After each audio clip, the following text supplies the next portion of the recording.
So the question is, would you allow abortion, right?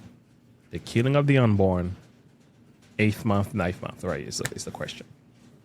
The answer is no, it's not happening. We're not doing anything like that. It's a lie, right? I'm gonna play 2 videos to show you, and I got some people on this channel. I'm running 2 different. I got Facebook Live right now. I got Advent Media Connect, and I have another YouTube channel. Look and Live is live. So there are a few people that are watching right now. But here's the thing: some have argued with me and said, no, it's not happening. Nobody's performing abortion in the 8th month and 9th month. There's no bills, there's no laws in place to allow that to happen. That's the perception. Until you begin to do the research. So I did some research and I put some videos together, and that's what I'm about to share right now. So let's bypass the political jargon. Let's get to the facts. Is it possible? Has it been done? Was there laws in place, at least certain bills written, to end the life of the unborn? Right? To end the life of the unborn. 8 months, 9 months, in some cases after birth. Has that happened? Friends, sit tight. Watch this. You should ask. Will she allow abortion in the 8th month, 9th month, 7th month? Come on. Okay, would you do that? Why don't you ask her that question? Why don't you answer the question? Would you because veto? under Roe v. Answer Wade, the question, you would you veto? could do abortions in the 7th month, the 8th month, the 9th That's month, not true. and probably after birth. Just look at the former governor of Virginia. The governor of Virginia said, we put the baby aside and then we determine what we want to do with the baby. President Trump, thank you. Late in the 3rd trimester, could a physician perform an abortion if he indicated it would impair the mental health of the woman? Or physical health. Okay. Okay. I'm talking about the mental health. So, I mean, through the 3rd trimester. The 3rd trimester goes all the way up to 40 weeks. Okay. But to the end of the 3rd trimester. Yep. I don't think we have a limit in the bill. So,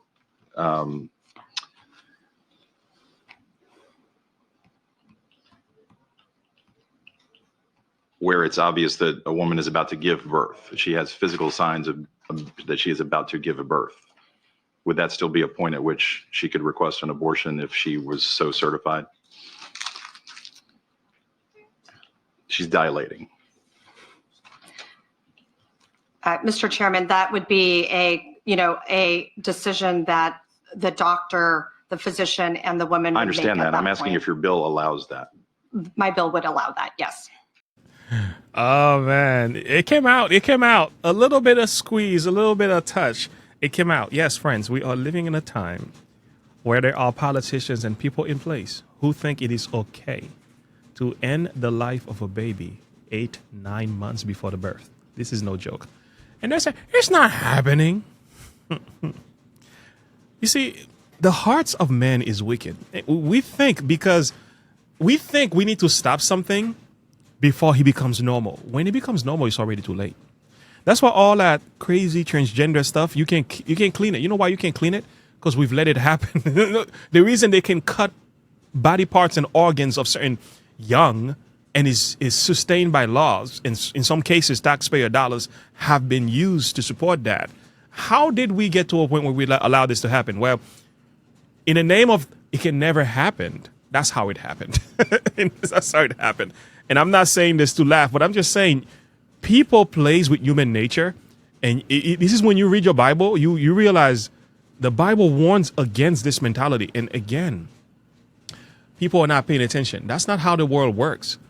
All right. Once you open the door, man, anything goes. And let's keep listening. I'm not done, because you're going to see, and I don't see on the issue of abortion alone. It's like, as a Christian, I can't keep quiet just on that issue. It's like, you can't sit back and try to justify, like, you see people who justify this act, they will have justified racism. The same people will have justified slavery. The same people will have signed on for the ending of the life of the Jews and during the Holocaust.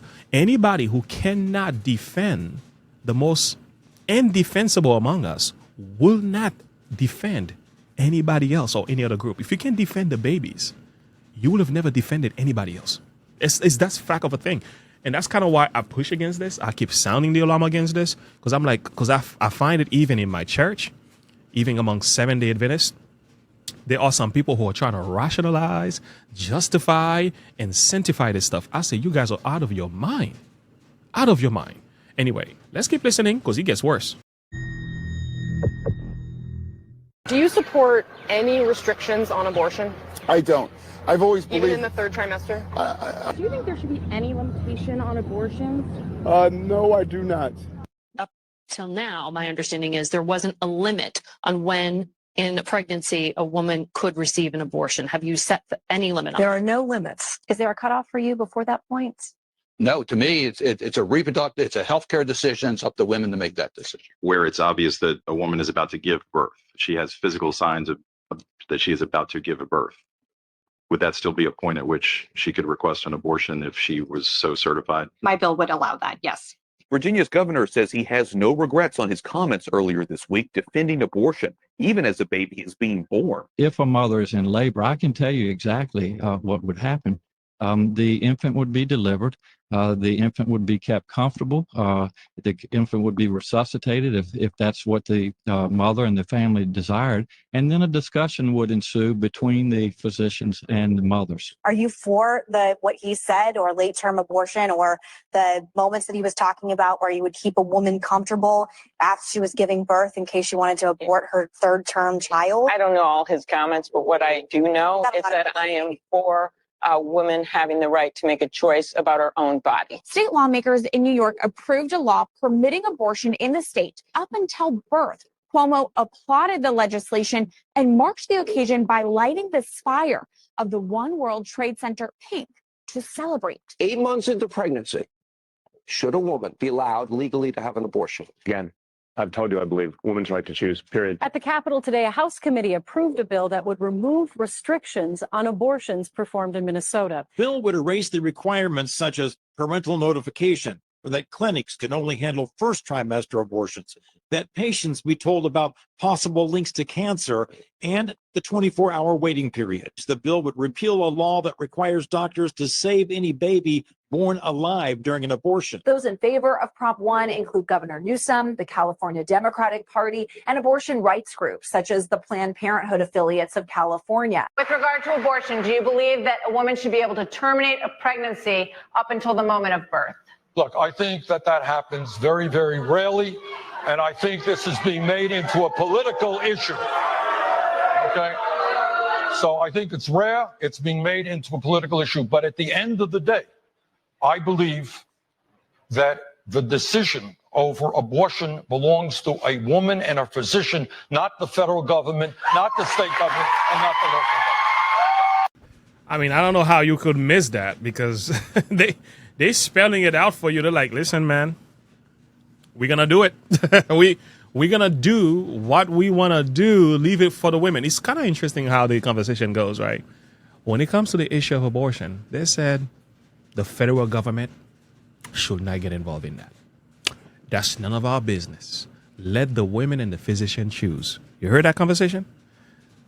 But what happened in 2019? Did the federal government leave it up to you and I to make decision on our medical, what to put inside of our body? You see how that goes, right? The federal government, when they say we want nothing to do with this, that's because they are standing on the side of evil. Because when it works to their benefit, they put their hands in it. So when you hear that conversation, well, that's between the men and that's between the women and her physician, it's none of our business. Actually, it is our business, because it involves the life of somebody else. And that child is a living being. So you can't throw in the towel and say, we can't get involved in that. Well, if another person goes out there and commit an act of murder, the government comes after you, cops gets involved. But you're saying in the same way, we should not even pay attention to that. Somebody will say, well, does that mean you should lock up women who are doing this? I don't believe that. I'm not of that conviction. I think there need to be education, other options provided to women. I'm all for that. But what you're not going to do is justify it. And federal government saying I can't get involved in this, and the church is saying it's none of my business. that doesn't solve this because it is happening. You can't sit there as a Christian and act like this is not an issue. I don't know how any Christian could sit back and just let it rip. Like that means you would have sat back and instead of having the backbone to say to Adolf Hitler, you must not do what you are doing, or I'm going to protect these. You would have never protected these Jewish people. The Carrie Ten Boom of society would have never existed. The people who push back against the works of evil during a time of evil are the real heroes. It's not when things are okay and pleasant you want to talk about how strong you are. It is when the atrocity is happening you get to see the true characters of men, like who really loves humanity and who doesn't. Like you can also tell when Pestilence 19 happened, right, in 2019 and all that injection and everything we had to put in our body. You were able to see the character of everybody. Those who love people and those who hate people. So, and that's the reality of it all. Anyway, I can say so much more, but I'm going to share another video with you. Oh, I'm not done. Because they're saying, you just heard from the politicians, right? And the claim is, it's not happening. It's not happening. Well, I'm going to let you listen to somebody. If you want to hear somebody who doesn't mess around when it comes to the issue of abortion, listen to Seth Gruber. I challenge anybody. Go listen to him. Don't listen to me. I'm not the expert on this thing. I'm just going to read my Bible and say what I have to say, share a few thoughts and back off.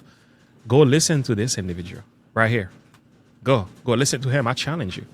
And go tell me and go argue with him on this issue.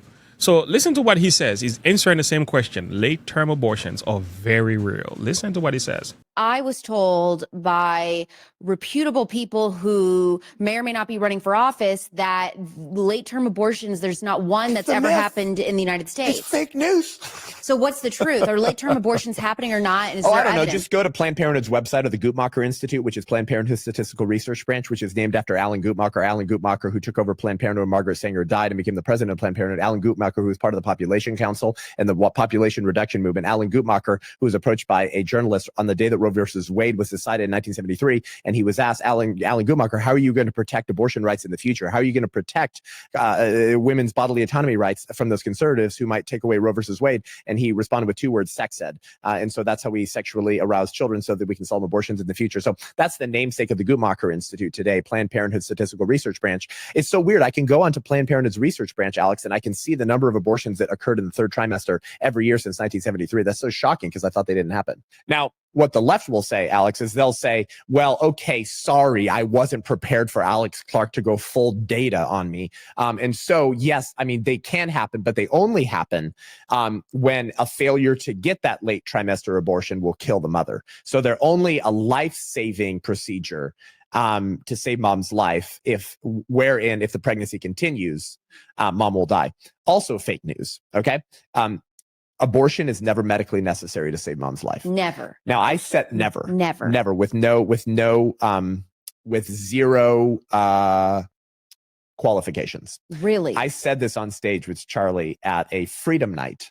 That Instagram reel went semi-viral. Sure enough, fact check. And I had a whole article written up by, I forget what fact-checking left-wing agency, from that Instagram reel. And so the left has lied about this for years. Here's how it works. Now, obviously, people are going to say, Seth is not an OBGYN, so how can we trust him? Okay, whatever. Most people who say that abortion is necessary to save mom's life are also not doctors, so we're all in the same pool. Your OBGYNs are also telling you to take hormonal birth control, even though, yeah, all those side you've effects. Covered that really well. Yeah. We the OBGYNs, okay, but that's continue. right. Well, ACOG, the American College of Obstetricians and Gynecologists, is super pro-abortion, but guess what? They used to be pro-life decades ago. I wonder what changed. So you see a lot of these, including the American Medical Association, used to be pro-life. They had as part of their commitment to protect preborn children. Wow. Now they're pro-abortion, right? So any institution, it's a good rule for conservatives, any institution that does not begin overtly conservative will always drift. Okay? Every single time.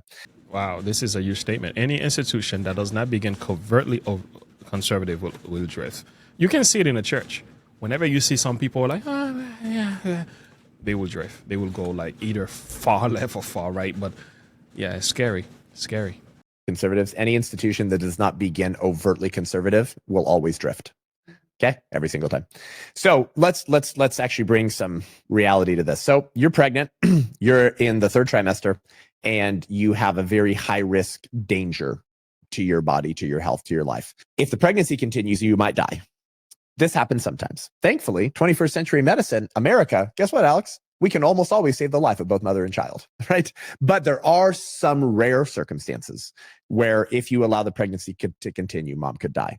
Guess what? If the pregnancy is what is harming or threatening mom's life, how can we end the pregnancy? Childbirth.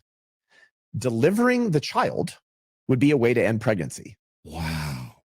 That is safer for mom than performing an abortion. Is it safer to give birth like every woman has been doing forever? Or is it safer to shove forceps and a vacuum catheter tube up the vaginal canal, pierce the amniotic sac, suction it out, rip the limbs off of the child, hope you get all the pieces, because oftentimes they don't. And you have floating dead baby pieces in mom's uterus, which make her susceptible to sepsis, other forms of infection, and death.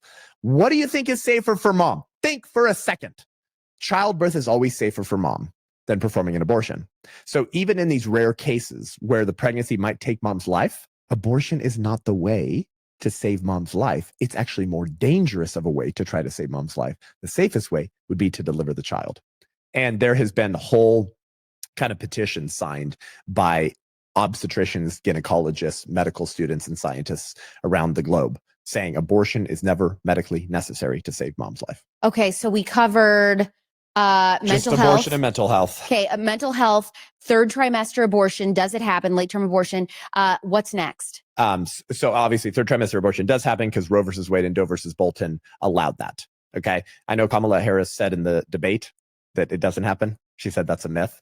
It does happen. Okay, 3rd trimester abortions do happen. You can go look at the statistics. Roe versus Wade, Doe versus Bolton, its companion case, 1973, abortion legal through all 9 months of pregnancy. People say that's false. What the law actually said is that a state cannot ban abortion before fetal viability, unless a failure to get a late trimester abortion endangers the mother's life or health. And guess how they defined health? So broadly, you could drive a Mack truck through it. In Doe versus Bolton, and people don't remember Doe versus Bolton, it went along with Roe v. Wade. They said that health could pertain to financial and emotional health. Yeah, so it's anything. It's just for what? There's using the word health for any reason you want. It's crazy, man. So we can say so much more. Like I told you guys, I had a visit from some people who came to my house, Democrats. They were trying to get me to vote and stuff like that, but they were, trying to have a conversation with me. And I began to ask them about the issue of abortion. And it was very, just by asking a few questions, things began to fall apart.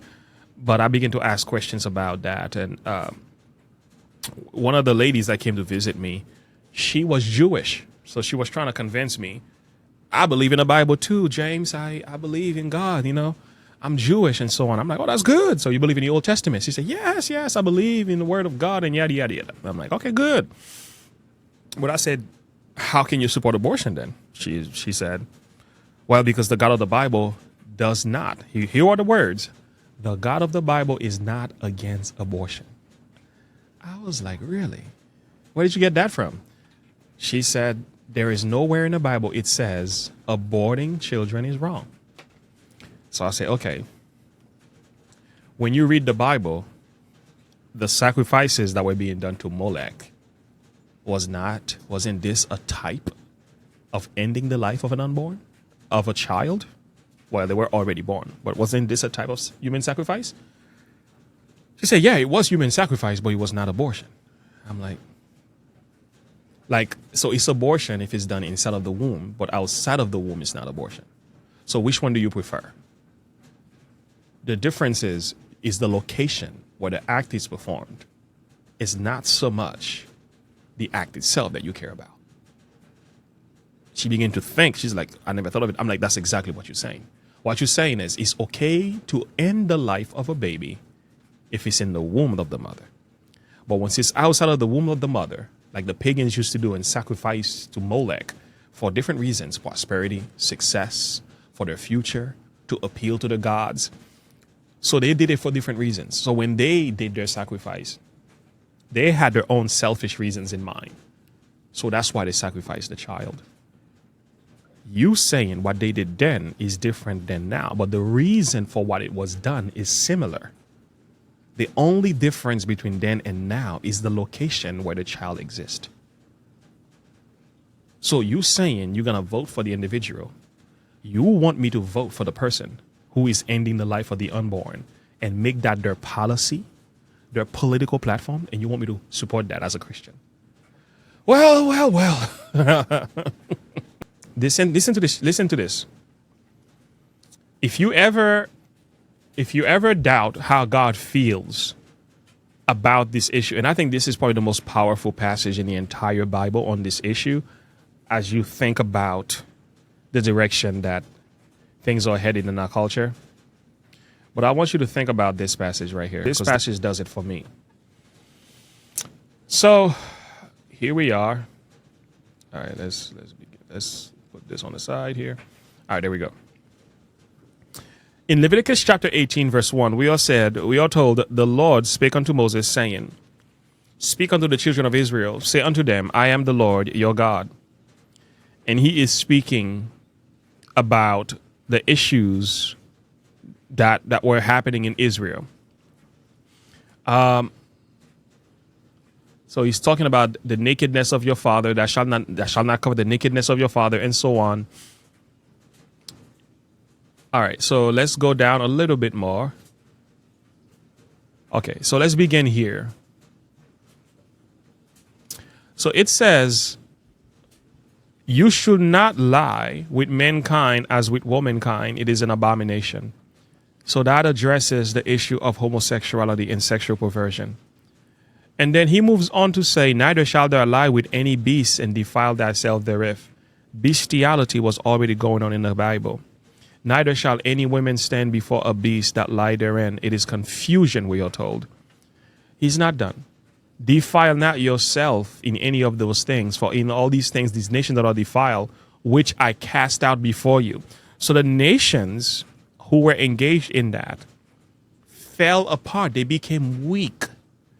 And then Israel was able to overcome these nations because of the sins they were practicing. So you place the United States, place any nation in this context, where there's sexual perversion, corruption, bestiality, homosexuality, transgenderism, you name it, right? When that becomes, it's one thing to say a person is having a struggle. That's a different story. But when that becomes the thinking of our society, the thinking of a nation, what happens, we are told, God cast out these nations before another nation. So that's why you can look at America today, you say, what are we doing? But if you look at Russia, China, you might not find these behaviors as prevalent. And I'm not saying I'm advocating for these nations, but what I'm trying to say is America is going through a moral decline. We are declining morally, okay? And you can see it in the laws and the policies and the behaviors of many Americans. Now, listen to what it says next. The land is defiled. Therefore, I do visit the iniquity thereof upon it. And the land itself vomited the habitation thereof, her inhabitants. Now, I want you to think about that. The lands get defiled through the wickedness that has become lawful, right? When evil becomes lawful, and we're talking about sexual perversion here, we're not even addressing everything else. So has the land get defiled? We are told God says he vomits the inhabitants out of the land. Like, what does that mean? Well, that's natural disasters. That's what that sounds like. That's natural disasters. That's hurricanes. These are earthquakes. Okay. So the more the land gets polluted with sin and evil and evil doings, the more natural disasters will take place as a mean of judgment. As a mean of judgment.